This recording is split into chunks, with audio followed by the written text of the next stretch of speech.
I usually don't watch children's movies, but after seeing the first Sonic movie and considering that there are basically no good comedies out there anymore, this was a must-see. Of course, seeing Jim Carrey in a villain character also is very interesting. There are spoilers in this review, so please be warned. Let's start with the characters. The main character of course is Sonic himself. He is pretty standard good guy character, and there is not that much to say about him, but it is important to note that he has his dignity and is not stupidly obnoxious and annoying. I often see this tendency in comedies and children's movies.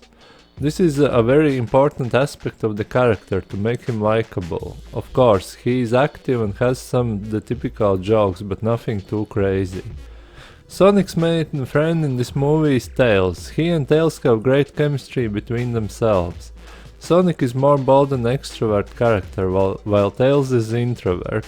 They have a great team because together they even out their weaknesses. The third main character from the Sonic's universe is Knuckles.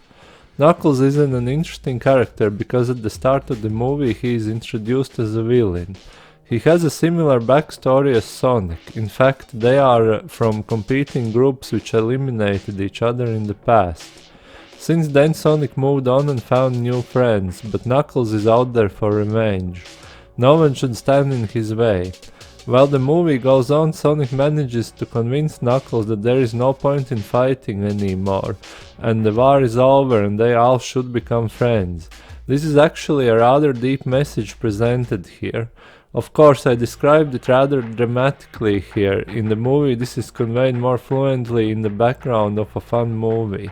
I think this is only a bonus to this movie. The main villain of the movie is Dr. Robotnik. He again is played by Jim Carrey, and this is a very good role for the beloved actor. In my opinion, playing bad guy suits Jim Carrey very well. He really shines in this movie. Although there is not a deep story presented with Dr. Robotnik, all the great comedy pays off. He is definitely one of the best characters. All the other human characters in this movie are pretty average. There is even a comedic subplot of wedding presented here, but it is rather redundant. However, I don't find it problematic, it's not that long.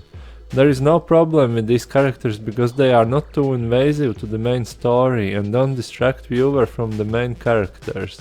All movies need these sorts of characters to make their worlds alive. Now let's talk about the vibe of the movie, and this is great. Sonic 2 has this feeling of comedy from the good old days from 2000s. It doesn't try too hard but still manages to be funny. This is a natural state of this movie. Of course the great Jim Carrey character helps here a lot. Dr. Robotnik has classical comedy relationships with his slave employee, who is kinda in love with him. All this is very funny. As this is a children's movie, jokes are not too harsh, but I appreciate this because humor which is funny but doesn't go overboard is the best kind. I also like the jokes referencing other movies. This makes this movie feel lively. One of the best things here is that despite kinda deep backstory of Knuckles, this movie doesn't try to implement drama.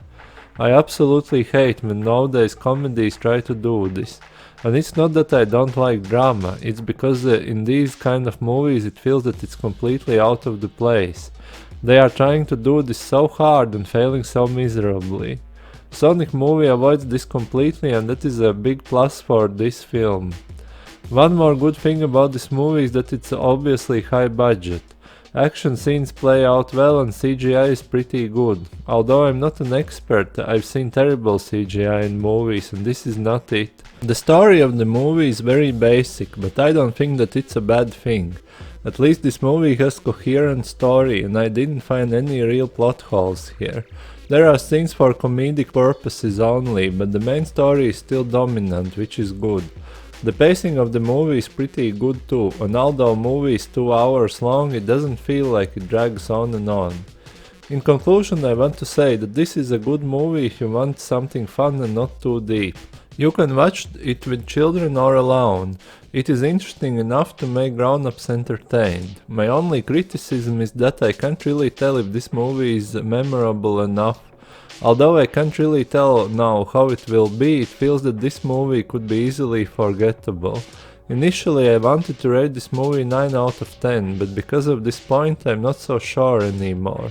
I still think it's a very good movie, so I give it 8.5 out of 10. Thank you for watching.